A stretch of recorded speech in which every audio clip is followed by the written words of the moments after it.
people hear the government say, the economy's fine, or, unemployment's near an all-time low, which is actually statistically is true.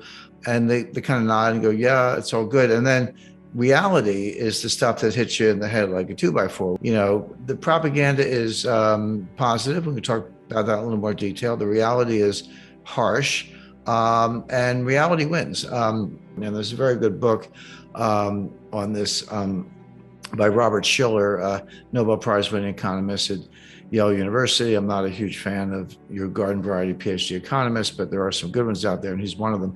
He wrote a book about, 2 years ago, maybe a little bit less, called Narrative Economics.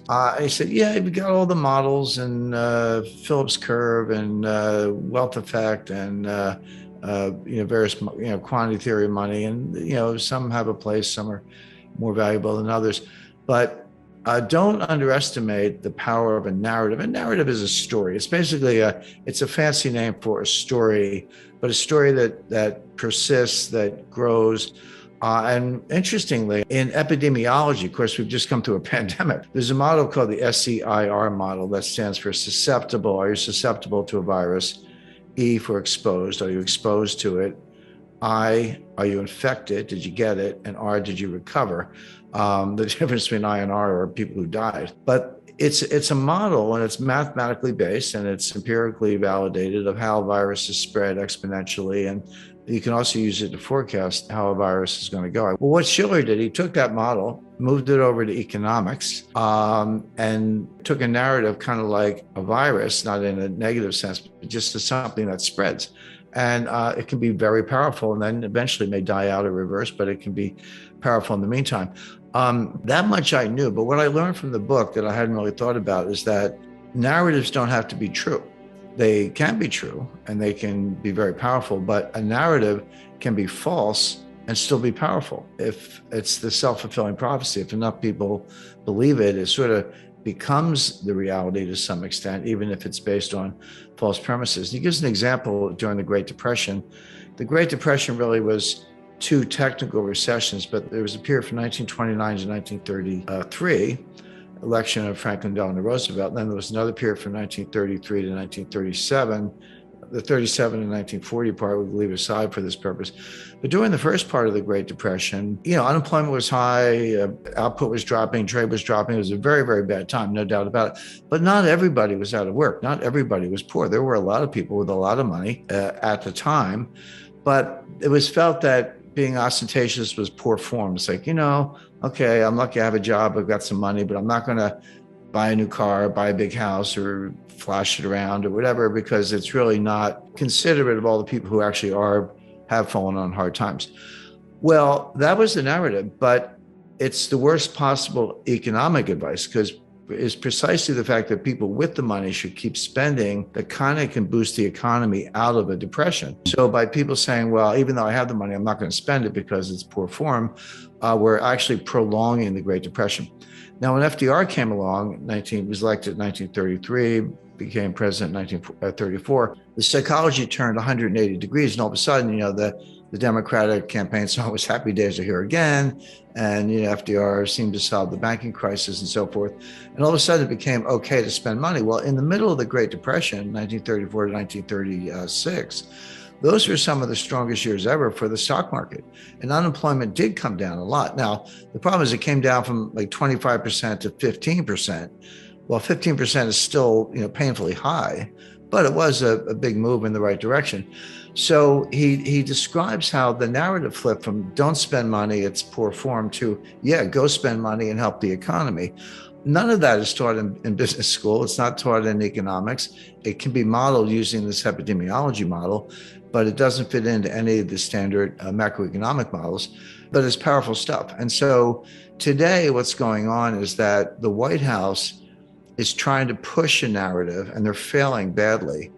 But they'll say, if you listen to deliberations among White House officials, some of the stuff leaks to the press, and I know some of these people, it's like, the economy's great, unemployment's really low, we've created all these jobs since the pandemic, but we're doing a really bad job of messaging. The point is, they're inside the White House, they're frustrated that the positive economic story is not getting out. The correct analysis is that there is no positive economic story. The economy is in terrible shape. The problem is not the messaging, it's the message. And this is why I say the propaganda from the White House that things are great is at odds with the reality, which is things are not great. Let me give you some specific data points, because as I say, I don't like to make statements like this without backing it up. Number one, the inflation was going up long before the war in Ukraine started. So if everything was great until February 27th, and then Russia invades, and then all of a sudden the inflation goes up. All right, let's talk about it. But that's not true. This inflation goes back to late 2021. It was persistent in the fall. We all remember the Fed and the Treasury saying transitory, transitory, transitory. And then finally, I think Jay Powell was testifying before Congress. He said, it's time to retire the word transitory. So that was his way of throwing in the towel. And Janet Yellen admitted she was mistaken also. So it predates the war, number one. Number two, energy prices are going up because there's a war with Russia. Well, I wonder why that is. Well, the reason is not because Putin invaded Ukraine, it's because the U.S. counterattacked with financial sanctions. Now, bear in mind, go back to January 21st, 2021, when Biden was sworn in as president, and then went back to the White House. What was the first thing he did? He closed the Keystone XL pipeline. This is a pipeline that would bring oil from Alberta, Canada, into the United States, where it would connect at a hub. I believe it's in Kansas, but somewhere in the central United States. And then the hub distributes it to the entire country. So he shut down that pipeline, which curtailed the supply of oil from Canada. Then ended new leasing, oil and gas exploration leasing on federal lands, handicapped the fracking industry, took a number of other steps using environmental tools, climate alarm, government subsidies, et cetera, to basically, to the extent possible, shut down the U.S. energy industry as much as possible. Now, you can't shut down completely, of course, but everything happens at the margin.